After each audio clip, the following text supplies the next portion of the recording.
Jour 2 de la plénière des évêques catholiques du Canada, ici au NAV Canada Centre à Cornwall. C'était pas anodin ce matin. Vous venez d'entendre parler de cette grande nouvelle, la création de prélatures apostoliques spéciales pour des anglicans qui reviendraient à l'Église catholique. Bien, ce matin, ici même, et c'était prévu de longue date, le primat de l'Église anglicane du Canada s'adressait à nos évêques, aux évêques catholiques. Il s'agit de Monseigneur Fred Hiltz. Il n'a pas évoqué la nouvelle qui a été rendue publique ce matin. Et il a plutôt parlé de la collaboration qui date de plusieurs années entre l'Église catholique et l'Église anglicane.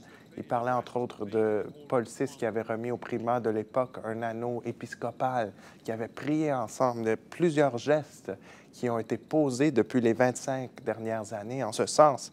Alors, il a invité le Conseil exécutif de la Conférence des évêques du Canada à participer, à prendre part au synode des évêques anglicans, de l'Église anglicane qui se tiendra à Halifax en 2010. Il a invité en retour le prochain président de la Conférence des évêques à s'adresser à l'ensemble des évêques anglicans du Canada.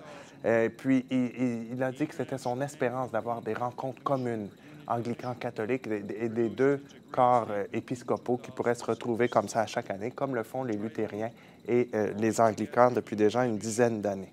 Un autre événement qui a retenu l'attention, c'est le passage ici du nonce apostolique qui est venu faire ses adieux à ses frères dans l'épiscopat au Canada, Monseigneur Luigi Ventura, qui, vous le savez, s'en va en tant que nonce apostolique en France. Il entrera en fonction au début du mois de novembre à Paris. Donc, il a prononcé un discours à ses frères évêques, un discours d'adieu, discours très émouvant, mais très sérieux. Monseigneur Ventura qui a fait allusion à la situation des derniers jours et qui a partagé sa douleur avec ses frères évêques. Je vous invite à l'écouter.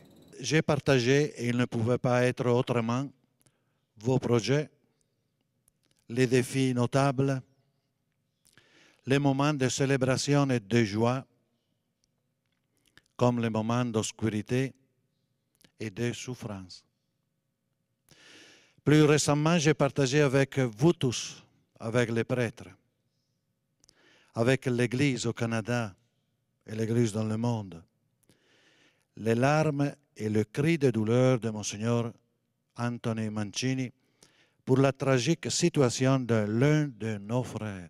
Les évêques du Canada lui ont remis une sculpture inuite superbe. Et puis, on a pu parler comme ça un peu avec plusieurs évêques qui ont été ordonnés ou installés par Monseigneur Ventura. Et il leur disait, il nous disait, ces évêques, à quel point leur famille, à eux, avait été touchée par la présence, par la chaleur de Monseigneur Ventura, qui laissera donc une marque indélébile sur les catholiques au Canada. Alors maintenant, les évêques se retrouvent à huis clos pour le reste de la semaine. Il y aura élection. Il y a eu élection cet après-midi. On aura les résultats pour vous un peu plus tard. Et nous vous revenons avec d'autres détails et des entretiens avec nos pasteurs. Tout cela demain.